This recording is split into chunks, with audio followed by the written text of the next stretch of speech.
ከሲልክ ዘይትናገር እያ ኣብ ገዛ መፂኺ ክንድዚ ዝኣክል ትድብድብያ እሳኮ ሓሚማ እያ ዘላ በጥዕና ኣይኮነትን ዘላ ተረጋጊዒ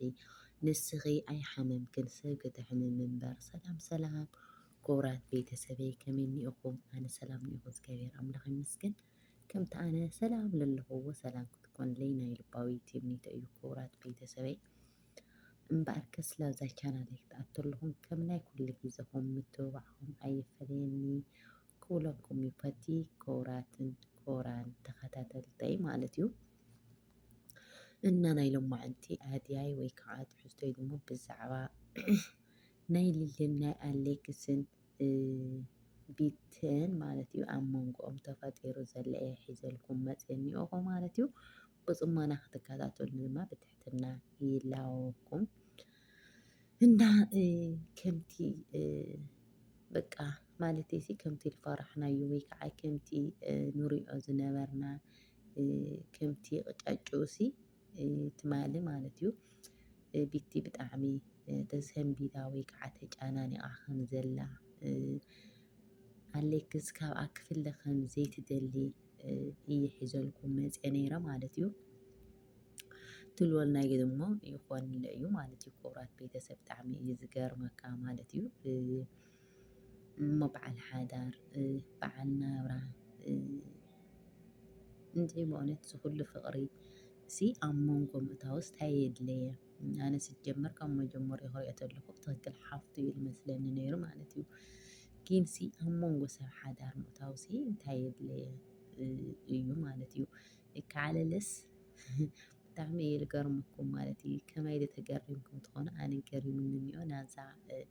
ሕዚ መፅኣ ዘላ ካልአይቲ ማለት እዩ ስማ እኳ ኣይፀርሕዋን ዘለዉ ብጣዕሚ እየ ዝገርመካ ሎማዓንቲ ብጣዕሚ እየ ተናዲደ ማለት እዩ ብእውነት ድልልሲ ከመይ ገይራ እያ ተደራህባ ነይራስ ርኢኹምዋ ዶ ቤተሰብ ማለት እዩ ክስካብ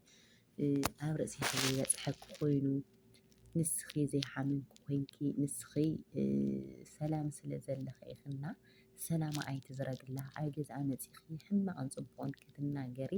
ዋላ ሓደ ዝፈቐደልኪ የለን እናበለታ እያ ማለት እዩ ኢሉ ደሞ ኣነ ስብኣየ ክስካብ ኣብዚ ሃልየ ሓሊ ክስካብ ስብኣየ ዘግንኽዎ ድረስ ክናገር ትኽክል እዩ እናበለት እያ ማለት እዩ ምክንያቱ ርኢኹም ቤተሰብ ብጣዕሚ እዩ ዝገርም ኣብ ዝባን ዓራት ተሓቋቂፎም እያ ግንያቶም ማለት እዩ ግን ደሞ ሓሚማ እያ ዘላ ብጣዕሚ ተጨናኒቓ እቲ ሕማማ ደሞ እንድዒ በእውነት ብሰንኪ ኣሌክስ ከም ዝኾነ ትማሊ እዛ መሓዛ ቢቲ ትናገር ነይራ ማለት እዩ ሎማዓንቲ ደሞ ብደንቢ ገይራ እያ ደገመቶ ብሰንኩ ከም ዝሓመመት ኣብ ጥዕና እንተለኻ ምንም ችግር የብሉን ምፍልላይ ግን ክስካብ ዝሓመምካ ድረስ ግን እቲ ዘሕመመካ ኣካል ወይ ከዓ እቲ ብሰንኩ ዝሓመምካዮ ሰብሲ ኣብ ጎንኻ ክኾን እኒኦ ወይላ ብድፍረት ላገለፀት እያ ማለት እዩ ብእውነት ብጣዕሚ ገሪሙኒ ሎማዓንቲማ ቢቲ ምንም እኳ ኣይተናገረትን ብቻ ኸይድ በባየይ ላብለይ ኮነ ነገር ክትኣቲ ኣይብልካን በባየይ ላብዚ ሓዳርካ ክትኣቲ ላብዘይ መስመርካ ካብ ሓዳርካ ተፈላሊኻ ክትከድ የብልካን እንዳበለት እያ እዙይ ትኽክል እዩ ብልባ ተኾይና በቃ ብውንኣ ተሓሲባትሉ ማለት እዩ ኣብ በቃ ማለተይ ሲ እንድዒ ሊልስ ብጣዕሚ እያ ተሓጊሳ በቃ ብጣዕሚ ከም መጠን ንላዕሊ እያ ተሓጊሳ ቤተሰብ ከምቲ ዝረአኹምዎ ማለት እዩና ክስካብ ዝተዓገሰት ድረስ ደሞ ቢቲ ብትኽክል እንተኾይና ከምኡ ትብሎ ነይራ እዚ በቃ ፅቡቕ እዩ ኣብ ቀፃለለ ክንሪኦ ኢና ማለት እዩ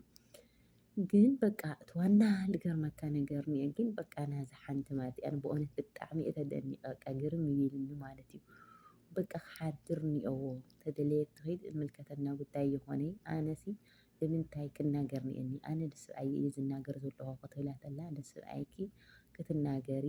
መሰለለክ እዩ ኣይትናገሪ ኣይብልኩን ግን ሓሚማ ስለ ዘላ ኣብ ርእሲ ሕማም ተወሳኺት ኮንኪ ኣይትናገሪ እያ ላበለታ እያ ማለት ደሞ እንድዒ በቃ በእውነት ሊሊ ርኢኹም ብጣዕሚ ነቢዓ ሓሪቓ ብጣዕሚ ተናዲዳ ማለት እዩ ካብ ዝገርመኩም ኣብ መጨረሽኡ በቃ ብጣዕሚ እዩ ዘሕዝነካ እንድዒ በእውነት ማለት እዩ ኣሌክስ ደሞ ክኸድ ምስኣ ኣይደልየን ምክንያቱ ሓሚማ እያ ዘላ ኣብ ዝጸገመኒ ግዜ ንስኺ ኣብ ዘውፀኸኒ ግዜ ንስኺ ቺ ውፃእ ኢልኪ ኣብ ዝደብረኽኒ ግዜ ንሳ ኣብ ጎነይ ኮይና ተፅናዕንዐኒ ነበረት ሓፍተይ መሓዛይ ስለ ዝኾነት ሓሚማ ስለ ዝኾነት ድማ ኣነ ሓሚማ ገዲፈያ ክኸይድ ኣይክእልን እየ ላበለ እዩ ኣለይከስ ማለት እዩ። ሓደ ሓደ ግዜ እቲ ናትካ ጎደሎ ዘይረአየካ ኮይኑ ይስምዓካ ማለት እዩ። መብዛሕትኡ ወዲ ሰብ ከምኡ እዩ ማለት እሲ ሊሊሊ በቃ ከም በዳሊት ማለት ከም ተበዳሊት ዘይኮነስ ከም በዳሊት ኮይኖም ኩሎም ሃዋ ሃዋ ይብልዋ ኣለዉ ማለት እዩ። በቃ እቲ ናዕልካ ክረአየካ ስለ ዘይኽእል ሓደ ወዲ ሰብ ጎደለ ተልይዎ እቲ ናይ ባዕሉ ጎደለ ብፍፅም ተኣምር ክረአዮ ይኽእል እዩ ማለት እዩ። በፍፅም ኣይረአዮን እቲ ናይ ሰብ ጎደለታት ጥራሕ ኣብ ዝኣከለ መዓልቲ እኮ ከምዚኣ ገይሩኒ እዩ ኣብ ዝኣከለ መዓልቲ እኮ እዚኣ ገይሩኒ እዩ ላበለ እየ ኢልካ እምበር ኣነ እንታይ ኣጥፊአ እየ ኣነስ ኣብ ሓዳረይ ድየ እኒአኹ ኣነስ ኣብ ስርሐይ ድየ እኒአኹ ኣነስ ኣብ ናብራይ ድየ እኒአኹ ኢሉ ዝሓስብ መብዛሕትኡ ሰብ የለይ ናይ ሰብ ጎደለታት ምፅብፃብ ብቻ እዩ ማለት እዩ። እና እዚኣቶም ለ ናይ ባዕልቶም ጎደሎ ኣይ ንሕና ለ ኣጥፊእና ኢና ከምዚ ከምዚ ጌርና ሲጀመር ካብ መጀመሪኡ ሓፍተይ ምስ ሓፍተይ ከለኹ ሓፍተይ እኒኣትኒ ኢለ ኣየላለኹ ኣይበላይ ማለት እዩ። እንታይ ደኣ ኣነ ሃንደ ቤት በቃ ሓፍተይ እያ እዛ ቆልዓ እዚኣ እንታይ እያ ሓፍተይ እያ እሞ በዓል ሓዳር በዓል ናብራ ኮይንካ ማለት እዩ እሞ ኣነ ሓፍተይ እያ ክብላ ተሎ ብጣዕሚ ተሰሚዕዋ ሊሊ ማለት እዩ። እና በቃ እሳ ጎደሎ ከም ዝኾነት እሳ ጎደሎ ከም ዘለዋ እቲ በደል ናታ ከም ዝኾነ ኣለይክስ ከም ዘይበደለ እታ ቆልዓ ከም ዘይበደለት እዩ ኣለይክስ ድማ ኣራጢጡ ብጣዕሚ ዝናገራ ነይሩ። እንታይ ክትገብሪ መፂኺ ኣነ ሓሚማይ ለ ስልኪ ደውለልኪ እየ እንታይ ክትገብሪ መፂኺ ኣብ ፀገመይ ስለ ትደውል በለት እየ ኣብ ፀገማ ትደውልለላ ኣለኹ ሓሚማ ድማ ሓዲገያ ክኸድ ኣይክእልን እየ ላበላ እዩ ቤተሰብ ማለት እዩ። ብጣዕሚ እየ ዝሕዝን ከምቲ ዝረአኹምዎ ሊሊ ድማ ብጣዕሚ ሓሪቓ ተናዲዳ ብኽያታ ነፂጋ በይና ኸይዳ ለዓዳ ማለት እዩ ልገዝኣ ብጣዕሚ ይሕዝን ከምዚ ዓይነት ነገር ሲ ማለት እዚኣቶም ትምህርቲ ድዩ ትምህርቲ እዩ ኩሉ በቃ ተስተዋዒልኩምሉ ማለት እዩ። ከም ከማይ ማለት እዩ ኩሉ በቃ ማለተይ ሲ ኣብ መንጎ ሓዳር ኣብ መንጎ ኣዴኻ ምናዳው ዝኒአ ሰዓት ኣብ መንጎ ኣዴኻ ምርብባሽ ኣብ መንጎ ኣዴኻ ፍሽፍሽ ከም ዘሎ ግን ድሞ ከምቲ ኩሉ ግዜ ላገለፅክዎ ዝመፃኹ ማለት እዩ ዓቕሊ ትዕግስቲ ብጣዕሚ ተፃዋርነት ገይራ በቃ ክተኣልየ ክኢላ ማለት እዩ። ምእንቲ ምንታይ ሓዳራ ኢላ ንክብረታ ኢላ ንወዳ ኢላ ማለት እዩ ግን ክእለየላ ኣይከኣልን ማለት እዩ። ቤተሰበይ